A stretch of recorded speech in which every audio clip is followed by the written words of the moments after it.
আমার professor Danesh academy চ্যানেলে আপনাদের সবাইকে স্বাগত জানাচ্ছি। আশা করি আপনারা সবাই ভালো আছেন। আজকে আমরা climate change mitigation in the energy supply নিয়ে কথা বলবো। আজকের ক্লাসে আমরা এনার্জি সাপ্লাই বা শক্তি সরবরাহ ব্যবস্থার ভিতর দিয়ে জলবায়ু পরিবর্তন প্রশমন বা ক্লাইমেট চেঞ্জ মিটিগেশন কিভাবে সম্ভব সেটা ধাপে ধাপে বুঝবো।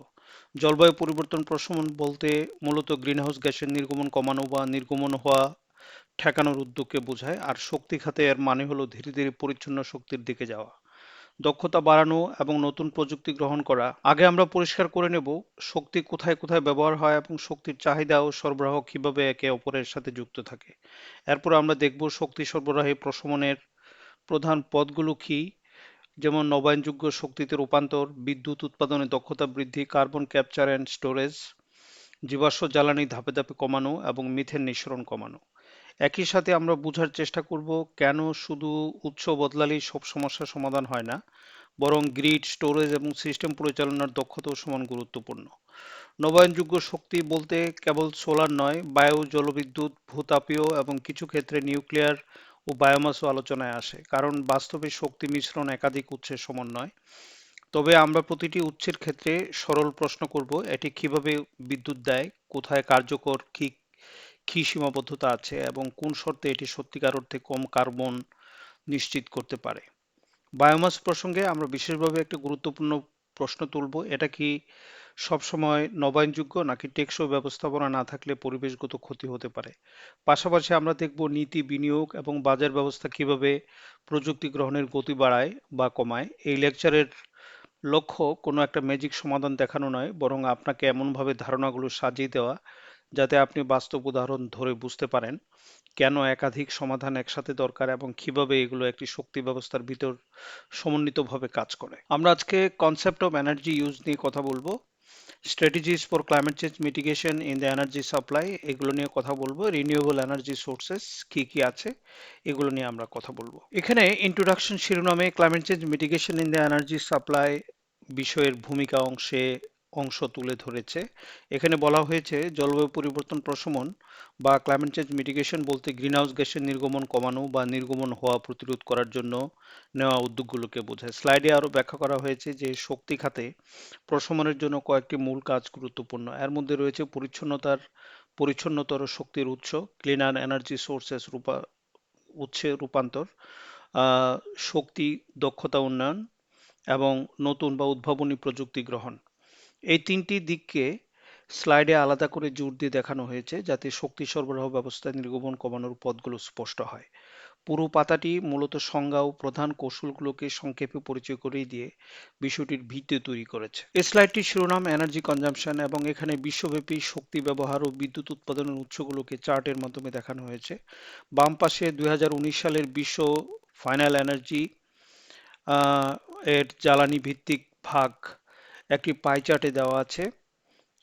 এখানে তেল 37%, বিদ্যুৎ 21.7%, gas 15.9%, biofuels and waste 11.4%, coal 8.9%, heat 3.4% হিসেবে অংশগুলো লেবেল করা। একই চার্টে wind, solar etcetera not distributed বা ইলেকট্রিসিটি প্ল্যান্টস অংশটি 0.6% হিসেবে আলাদা করে উল্লেখ আছে। এই বাম পাশের চার্টের পাশে একটি ছোট বৃত্তাকার চিত্রে বিদ্যুৎ ব্যবহারের বিভাজন দেখানো হয়েছে। এখানে electricity consumed by end user 84.5% এবং বাকি অংশ electricity industry own use, losses এবং স্ট্যাটিস্টিক্যাল ডিপস 15.5% হিসেবে লেখা আছে।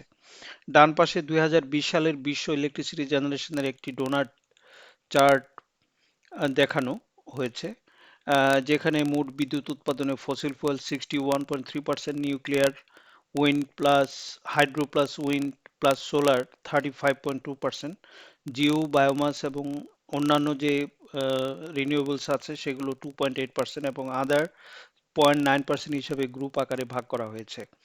ডান পাশের নিচে আরেকটি ডোনার চার্টে একই বিদ্যুৎ উৎপাদনকে উৎসভিত্তিক আরো বিস্তারিতভাবে দেখানো হয়েছে। এখানে coal 35.1%, gas 23.4%, oil 2.8%, nuclear 10.1%, hydro 16%, wind 5.9%, solar 3.2%, geo, biomass and other renewables 2.6% এবং আদার 0.9% লেবেল করা আছে।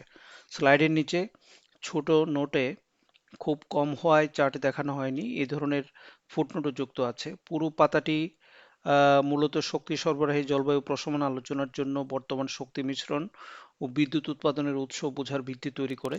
কারণ এখানে ফসিল ফুয়েলের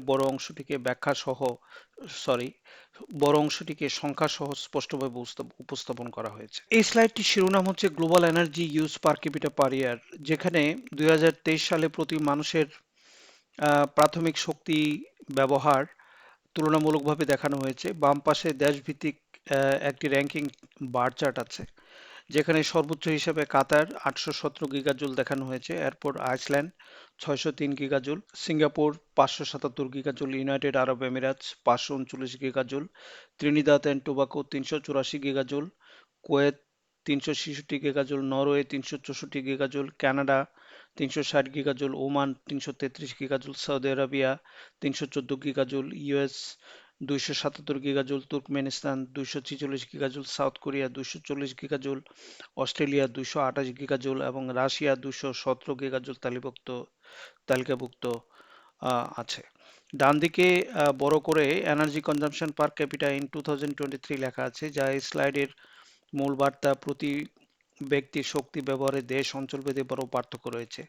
নিচে রঙিন বৃত্ত চিহ্ন দিয়ে কিছু তুলনামূলক মান দেখানো হয়েছে, যেখানে ওয়ার্ল্ড এভারেজ পার পার্সন 88 গিগাজুল স্পষ্টভাবে উল্লেখ আছে এবং আরো কয়েকটি রেফারেন্স মান যেমন 16 গিগাজুল, 143 গিগাজুল ইত্যাদি আলাদা আলাদা চিহ্নে প্রদর্শিত। এই ধরনের ভিজুয়াল তুলনা climate change mitigation in the energy supply প্রসঙ্গে গুরুত্বপূর্ণ, কারণ শক্তি চাহিদা ও ব্যবহারের মাত্রা কোথায় বেশি কম তা বুঝলে নির্গমন কমানোর কৌশল, প্রযুক্তি নির্বাচন এবং নীতিগত অগ্রাধিকার বাস্তবসম্মতভাবে আলোচনা করা সহজ হয়। স্লাইডের নিচে উৎস হিসেবে এনার্জি ইনস্টিটিউটের statistical review of world energy উল্লেখ আছে, যা ডেটার ভিত্তি নির্দেশ করে। এখানে কি areas of mitigation in energy supply, যেখানে শক্তি সরবরাহ খাতে জলবায়ু পরিবর্তন প্রশমনের প্রধান ক্ষেত্রগুলো বুলেট পয়েন্ট আকারে সংক্ষেপে তুলে ধরা হয়েছে। প্রথমত এখানে বলা হয়েছে নবায়নযোগ্য শক্তির উৎসে রূপান্তর করতে হবে, কারণ হিসেবে সোলার, উইন্ডো, হাইড্রো, জিওথার্মাল উল্লেখ করা হয়েছে।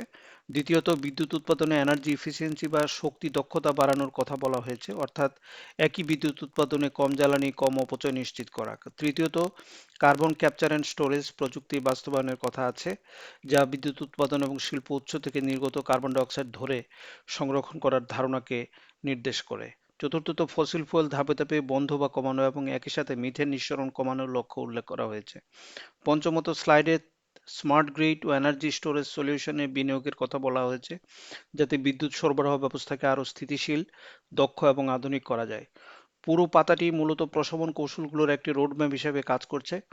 কোন কোন দিকগুলোতে কাজ করলে শক্তি সরবরাহ ব্যবস্থার নির্গমন কমানোর পথে এগোনো যায় তা এক নজরে দেখায় এই স্লাইডটি। এখানে রিনিউয়েবল এনার্জি ট্রানজিশন দেখানো হয়েছে এবং এটি শক্তি সরবরাহ খাতে জলবায়ু পরিবর্তন প্রশমনের জন্য নবায়নযোগ্য পরিচ্ছন্ন উৎসে রূপান্তরের ধারণা ব্যাখ্যা করছে। স্লাইডে বলা হয়েছে সোলার উইন্ড অ্যান্ড হাইড্রো এর মতো নবায়নযোগ্য উৎসগুলো কার্বন নির্গমন কমাতে গুরুত্বপূর্ণ ভূমিকা রাখে। এরপর বুলেট পয়েন্টে প্রতিটি উৎসের সংক্ষিপ্ত ব্যাখ্যা দেওয়া আছে। সোলার পাওয়ার অংশে দেখানো হয়েছে সূর্যালোক ব্যবহার করে বিদ্যুৎ উৎপাদন করা হয়। উইন্ড পাওয়ার অংশে বলা হয়েছে বায়ো টারবাইন ব্যবহার করে পরিচ্ছন্ন শক্তি উৎপাদন করা হয়। হাইড্রো পাওয়ার অংশে উল্লেখ আছে প্রবাহিত পানি থেকে শক্তি নিয়ে বিদ্যুৎ উৎপাদন করা হয়। একই তালিকায় নিউক্লিয়ার পাওয়ারের কথাও আছে, যেখানে বলা হয়েছে পারমাণবিক উৎস থেকে শক্তি নিয়ে বিদ্যুৎ উৎপাদন করা হয়। শেষ বুলেটে বায়োমাস এনার্জি উল্লেখ করে বলা হয়েছে টেকসইভাবে ব্যবস্থাপিত বায়োমাস উৎস থেকে বিদ্যুৎ উৎপাদন করা যায়। পুরো স্লাইডটি মূলত বিভিন্ন শক্তি উৎসকে এক জায়গায় এনে দেখাচ্ছে। শক্তি সরবরাহ ব্যবস্থায় নির্গমন কমাতে কোনো উৎসকে বিকল্প সমাধান হিসেবে আলোচনা করা হয় এবং এগুলো কিভাবে বিদ্যুৎ উৎপাদনে ব্যবহৃত হয় তা দেখানো হয়েছে। আমরা এখানে সোলার সিস্টেম থেকে বিদ্যুৎ যখন পাই, তখন এগুলোকে কিভাবে আহ, আমরা গ্রিড সিস্টেমে সরবরাহ করব এটি এখানে দেখানো হয়েছে। এখানে হাইড্রো পাওয়ারের মাধ্যমে যেটা দেখানো হয়েছে যে পানির প্রেসার যখন টারবাইনকে মুভ করে তখন সেটি জেনারেটরকে মুভ করায় এবং জেনারেটর যখন মুভ করে তখন বিদ্যুৎ তৈরি হয় এবং এই বিদ্যুৎগুলো আমরা ন্যাশনাল গ্রিডে সাপ্লাই করতে পারি। এখানে উইন্ড এনার্জির কথা বলা হয়েছে। আপনারা দেখেন এখানে একটি সিমুলেশনের মাধ্যমে একটি বায়োকল আহ, চলছে দেখা যাচ্ছে, এবং এখান থেকে এখানেও মূল বিষয় হচ্ছে এখানে একটি জেনারেটর মুভ করে, জেনারেটর যখন চলে তখন সেখান থেকে বিদ্যুৎ তৈরি হয়। এখানে নিউক্লিয়ার ট্রান্সফরমেশনস টু ইলেকট্রিসিটি, বিশেষ করে ফিশন প্রক্রিয়ায় অ্যাটমিক স্প্লিটিং এর ফলে এখান থেকে প্রচুর পরিমাণে শক্তি তৈরি হয়, এবং সেই শক্তি দিয়ে বিশেষ করে তাপ শক্তি দিয়ে আমরা পানিকে বাষ্পায়িত করি, এবং সেটি যখন টারবাইনকে মুভ করায়, সে টারবাইন তখন জেনারেটরকে মুভ করায় এবং তখন বিদ্যুৎ তৈরি হয়, এবং এইভাবে নিউক্লিয়ার ট্রান্সফরমেশন টু ইলেকট্রিসিটি আমরা করতে পারি। এখানে এইভাবে বিদ্যুৎ তৈরি করে আপনারা এখানে দেখতে পাচ্ছেন কিভাবে পুরো প্রক্রিয়াটি সম্পন্ন হয় নিউক্লিয়ার পাওয়ার প্ল্যান্টের মধ্যে, এবং এখান থেকে এই বিদ্যুৎগুলো আমরা ন্যাশনাল গ্রিডে সাপ্লাই করতে পারি। ওয়েভ এনার্জি, সমুদ্রের যে ওয়েভ আছে সেই ওয়েভ থেকে বায়োকোলের মতোই এখানে হুইলগুলোকে যখন মুভ করানো হয় তখন সেখানে ভিতরে জেনারেটরটা আসলে মুভ করে। জেনারেটরটা মুভ করার ফলে আমরা সেখান থেকে বিদ্যুৎ তৈরি করতে পারি, এবং সেই বিদ্যুৎ আমরা ন্যাশনাল গ্রিডেও সাপ্লাই করতে পারি। এখানে জোয়ারের পানি যখন আহ, আহ, প্রবাহিত হয় তখন সেই জোয়ারের পানি বায়োকোলের মতোই একটি প্যানেলকে মুভ করায়, এবং সেখান থেকে আমরা বিদ্যুৎ পেতে পারি, এবং সেই বিদ্যুৎ আমরা ন্যাশনাল গ্রিডেও সাপ্লাই করতে পারি। এখানে বায়োমাস গ্যাসিফিকেশন পাওয়ার জেনারেশনের কতগুলো জিনিস দেখতে পাচ্ছেন। এখানে প্রথমে উড চেম্বারের মধ্যে উড দেওয়া হয় এবং সেখানে কম্বাসন করা হয়। সেই কম্বাসনের ফলে এখান থেকে এক ধরনের গ্যাস তৈরি হয়, যেটা বায়োগ্যাস আমরা বলতে পারি। এই বায়োগ্যাসটাকে যখন বার্নিং করা হয় তখন ঠান্ডা পানিকে এটি স্টিমে রূপান্তরিত করে, এবং এই স্টিম যখন টারবাইনের মাধ্যমে প্রবাহিত হয় তখন টারবাইনটা মুভ করে, এবং এই টারবাইনটি তখন জেনারেটরকে মুভ করায় এবং সেখান থেকে বিদ্যুৎ তৈরি হয়, এবং সেই বিদ্যুৎ আমরা ন্যাশনাল গ্রিডেও নিতে পারি। এখন প্রশ্ন হচ্ছে, বায়োমাস এনার্জি দিয়ে যদি আমরা বিদ্যুৎ তৈরি করি, এটা কি আসলে রিনিউয়েবল, রিয়েলি রিনিউয়েবল কিনা? How it can be renewable, এটা কিভাবে রিনিউয়েবল হতে পারে, এই জিনিসটা আপনারা চিন্তা করে দেখবেন। একটি জিনিস, একটি কথা আমি বলে রাখি, যে যদি বায়োমাস প্রোডাকশন সেটা যদি সাস্টেনেবল না হয়, আমরা যদি একটা নির্দিষ্ট সময়ে একটা নির্দিষ্ট ইল্ড না পাই, তাহলে এটা কখনোই সেই ধরনের বায়োমাস এনার্জিটা রিনিউয়েবল হবে না। এটার জন্য সাস্টেনেবল ফরেস্ট ম্যানেজমেন্ট লাগবে। সাস্টেনেবল ফরেস্ট ম্যানেজমেন্টের মাধ্যমে আমরা যদি একটা নির্দিষ্ট সময় নির্দিষ্ট পরিমাণে ইল্ড পাই, এবং সেই নির্দিষ্ট সময়ে যদি সেই বায়োমাসকে বার্নিং করি, এবং বায়োগ্যাসিফিকেশনের মাধ্যমে আমরা যদি সেখান থেকে বিদ্যুৎ তৈরি করতে পারি, তাহলে সেটি অবশ্যই রিনিউয়েবল হবে। এই স্লাইডটির শিরোনাম হচ্ছে এনার্জি ইফিসিয়েন্সি ইমপ্রুভমেন্টস, এবং এখানে শক্তি দক্ষতা বৃদ্ধি কিভাবে জলবায়ু পরিবর্তন প্রশমনে সহায়তা করে তার সংক্ষেপে তুলে ধরা হয়েছে। স্লাইডে বলা হয়েছে এনার্জি ইফিসিয়েন্সি বা শক্তি দক্ষতা বাড়ালে একদিকে এমিশনস কমে, অন্যদিকে খরচও কমে। এরপর তিনটি মূল কাজ বুলেট পয়েন্টে দেখানো হয়েছে। প্রথমত বিদ্যুৎ কেন্দ্রগুলোকে আরো দক্ষ করতে আপগ্রেড করার কথা বলা হয়েছে, যাতে একই জ্বালানিতে বেশি বিদ্যুৎ উৎপাদন সম্ভব হয়। দ্বিতীয়ত বিদ্যুৎ ট্রান্সমিশন এবং ডিস্ট্রিবিউশনের সময় যে এনার্জি লসেস বা শক্তির অপচয় হয় তা কমানোর উপর জোর দেওয়া হয়েছে। তৃতীয়ত ঘরোয়া ও শিল্পক্ষেত্রে দক্ষ যন্ত্রপাতি এবং দক্ষ শিল্প প্রক্রিয়া ব্যবহারে উৎসাহ দেওয়ার কথা উল্লেখ আছে। পুরো পাতাটি মূলত বোঝায় যে শুধু নতুন শক্তির উৎসে যাওয়াই নয়, বিদ্যমান ব্যবস্থাকে আরো দক্ষভাবে চালানো শক্তি সরবরাহ খাতে নির্গমন কমানোর একটি গুরুত্বপূর্ণ পথ।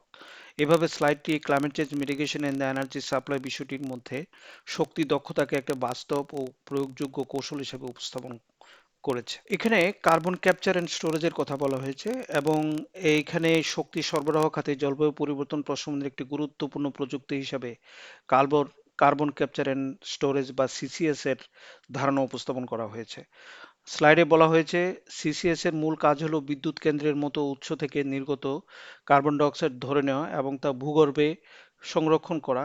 এর ফলে কার্বন ডাই অক্সাইড বায়ুমণ্ডলে প্রবেশ করতে পারে না। স্লাইডে এটাকে স্পষ্টভাবে একটি প্রধান উপকার হিসেবে উল্লেখ করা হয়েছে। পাশাপাশি বলা হয়েছে এই প্রযুক্তি পরিচ্ছন্নতর ভাবে যা জীবাশ্ম জ্বালানি ব্যবহার সম্ভব করার ক্ষেত্রে কার্যকারিতার সম্ভাবনা বাড়াতে পারে। আরো বলা হয়েছে জলবায়ু লক্ষ্য পূরণে সিসিএস একটি কি টেকনোলজি বা গুরুত্বপূর্ণ প্রযুক্তি হিসেবে বিবেচিত। অর্থাৎ স্লাইডটি বোঝাচ্ছে নির্গমন কমানোর জন্য শুধু জ্বালানির উৎস বদল নয়, নির্গত গ্যাসকে ধরে সংরক্ষণ করার মতো প্রযুক্তিগত ব্যবস্থা ও শক্তি খাতে আলোচনার অংশ। পুরো পাতাতে সিসিএস কি, কিভাবে কাজ করে এবং কেন এটি প্রশমন কৌশলে গুরুত্ব পায়, এই তিনটি বিষয়কে সংক্ষেপে তুলে ধরা হয়েছে। এই স্লাইডটির শিরোনাম হচ্ছে role of smart grids and energy storage, এবং এখানে শক্তি সরবরাহ খাতে জলবায়ু পরিবর্তন প্রশমনের জন্য স্মার্ট গ্রিড ও এনার্জি স্টোরেজের ভূমিকা সংক্ষেপে তুলে ধরা হয়েছে। স্লাইডে বলা হয়েছে স্মার্ট গ্রিড এবং এনার্জি স্টোরেজ নবায়নযোগ্য শক্তিকে বিদ্যুৎ ব্যবস্থায় যুক্ত করতে সহায়তা করে।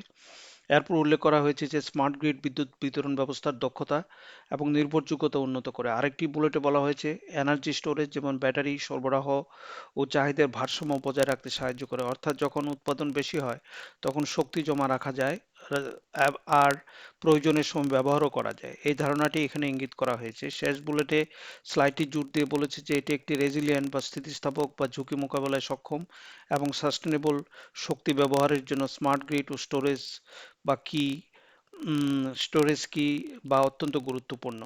পুরো স্লাইডটি মূলত বোঝায় যে নবায়নযোগ্য শক্তির প্রসার ঘটাতে কেবল উৎপাদন উৎস বদলালে যথেষ্ট নয়, গ্রিড পরিচালনা ও শক্তি সংরক্ষণের সক্ষমতাও সমান জরুরি। এই স্লাইডটির শিরোনাম হচ্ছে পলিসি অ্যান্ড ইনভেস্টমেন্ট সাপোর্ট, এবং এতে শক্তি সরবরাহ খাতে জলবায়ু পরিবর্তন প্রশমনের জন্য নীতি ও বিনিয়োগ কেন জরুরি তা ব্যাখ্যা করা হয়েছে। স্লাইডে বলা হয়েছে প্রশমন কার্যক্রমে এগিয়ে নিতে শক্তিশালী নীতিমালা এবং বিনিয়োগ অপরিহার্য। এরপর বুলেট পয়েন্টে নীতিগত সহায়তার কয়েকটি উদাহরণ দেওয়া আছে। প্রথমত নবায়নযোগ্য শক্তির জন্য সরকারি প্রণোদনা দেওয়ার কথা উল্লেখ করা হয়েছে, যা পরিচ্ছন্ন শক্তি গ্রহণকে উৎসাহিত করতে পারে। দ্বিতীয়ত কার্বন প্রাইসিং এবং নির্গমন নিয়ন্ত্রণ নীতিমালা বিধিমালা এর কথা বলা হয়েছে, যাতে নির্গমন কমানোর জন্য নিয়ম ভিত্তিক চাপ এবং অর্থনৈতিক সংকেত তৈরি হয়। তৃতীয়ত পরিচ্ছন্ন প্রযুক্তিতে সরকারি ও বেসরকারি খাতের বিনিয়োগ, public and private sector investment in clean technology প্রয়োজন বলে উল্লেখ আছে। অর্থাৎ এই স্লাইডটি বোঝাচ্ছে প্রযুক্তিগত সমাধানগুলো বাস্তবে বড় পরিসরে চালু করতে নীতি সহায়তা ও প্রযুক্তি অর্থায়ন একসাথে কাজ করে। পুরো স্লাইডটি climate change mitigation in the energy supply বিষয়ে একটি স্পষ্ট বার্তা দেয়। শুধু প্রযুক্তি থাকলেই হবে না, নীতি ও বিনিয়োগের ভিত্তি না হলে প্রশমন উদ্যোগে টেকসইভাবে প্রশমন উদ্যোগ টেকসইভাবে এগোবে না। এখানে কনক্লুশনে আমরা বলেছি শক্তি সরবরাহ ব্যবস্থায় জলবায়ু পরিবর্তন প্রশমন করতে হলে একটি বহুমুখী পদ্ধতি প্রয়োজন। এরপর প্রথম মূল পয়েন্ট হিসেবে উল্লেখ করা হয়েছে নবায়নযোগ্য শক্তিতে রূপান্তর, দক্ষতা বৃদ্ধি এবং সিসিএস বা কার্বন ক্যাপচার অ্যান্ড স্টোরেজ প্রয়োগ একসাথে গুরুত্বপূর্ণ। দ্বিতীয় পয়েন্টে বলা হয়েছে এই প্রযুক্তিগুলোকে কার্যকর করতে স্মার্ট অবকাঠামো এবং শক্তিশালী নীতিমালা দিয়ে সমর্থন দিতে হবে। শেষ পয়েন্টে স্লাইডটি জোর দিয়ে বলেছে টেকসই শক্তি অর্জনের জন্য সম্মিলিত বৈশ্বিক উদ্যোগ অত্যন্ত জরুরি। অর্থাৎ এই পাতাটি পুরো আলোচনাকে একত্র করে দেখাচ্ছে যে প্রযুক্তি পরিবর্তন, সিস্টেম উন্নয়ন এবং নীতিগত সমর্থন সব মিলিয়ে সমন্বিত পদক্ষেপে প্রশমনের কেন্দ্রবিন্দু। সামগ্রিকভাবে এটি একটি সংক্ষিপ্ত উপসংহার যা পূর্বের স্লাইডগুলোর প্রধান ধারণাগুলোকে এক জায়গায় গুছিয়ে দেয়। সব মিলিয়ে আমরা বুঝতে পারি শক্তি সরবরাহে জলবায়ু পরিবর্তন প্রশমন কোনো একক পদক্ষেপ নয়, এটি একটি সমন্বিত প্রক্রিয়া যেখানে প্রযুক্তি, অবকাঠামো, নীতি এবং ব্যবস্থা একসাথে কাজ করে। নবায়নযোগ্য শক্তিতে রূপান্তর গুরুত্বপূর্ণ কারণ কম কার্বন উৎস বাড়লে সামগ্রিক নির্গমন কমানোর সুযোগ তৈরি হয়। একইভাবে শক্তি দক্ষতা বৃদ্ধি অনেক সময় সবচেয়ে দ্রুত এবং তুলনামূলকভাবে কম খরচে বড় প্রভাব ফেলতে পারে, কারণ অপচয় কমালে উৎপাদনের চাপও কমে। সিসিএস প্রযুক্তি এমন একটি বিকল্প হিসাবে আসে যেখানে কিছু উৎস থেকে কার্বন ডাই অক্সাইড ধরে সংরক্ষণ করার ধারণা থাকে। তবে এটি কোথায় যুক্তিযুক্ত হবে তা ক্ষেত্রভেদে মূল্যায়ন জরুরি।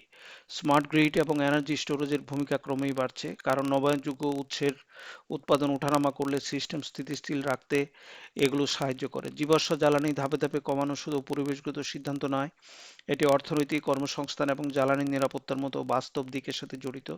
তাই পরিকল্পনা প্রয়োজন। মিথেন নিঃসরণ কমানো গুরুত্বপূর্ণ কারণ কিছু ক্ষেত্রে দ্রুত ফল দেওয়ার সম্ভাবনা থাকে এবং এটি মোট উষ্ণায়নে উল্লেখযোগ্য ভূমিকা রাখতে পারে। বায়োমাসের মতো উৎসের ক্ষেত্রে টেকসই শব্দটার মানে বোঝা জরুরি। উৎসটি কিভাবে উৎপাদিত, ব্যবহার করা হচ্ছে এবং তার জীবনচক্রে কী ধরনের প্রভাব পড়ছে এসব না দেখলে বিভ্রান্তি তৈরি হতে পারে। শেষ পর্যন্ত নীতি ও বিনিয়োগ সহায়তা ছাড়া প্রযুক্তিগত সমাধানগুলো বড় পরিসরে বাস্তবায়ন কঠিন, কারণ বাজারে পরিবর্তন আনতে প্রণোদনা, নিয়ম নীতি এবং দীর্ঘমেয়াদী পরিকল্পনার দরকার হয়। আজকের আলোচনার সবচেয়ে বড় শিক্ষা হলো শক্তি ব্যবস্থা একটি সম্পূর্ণ সিস্টেম। তাই কোনো একটি সমাধানকে আলাদা করে না দেখে সিস্টেমের ভিতরে তার অবস্থান, সীমাবদ্ধতা এবং সমন্বয় যোগ্যতা বুঝে সিদ্ধান্ত নিতে হয়। এই ধারণা মাথায় রেখে আপনি পরের ক্লাস বা ভিডিওতে যে কোনো শক্তি সংক্রান্ত প্রশমন কৌশলকে বেশি বাস্তব ভিত্তিকভাবে বিশ্লেষণ করতে পারবেন এবং প্রশ্ন করতে পারবেন। এটি কোথায় বসবে, কী শর্তে কাজ করবে আর কিভাবে অন্য সমাধানের সাথে যুক্ত হবে। আজকে এতটুকু পর্যন্তই।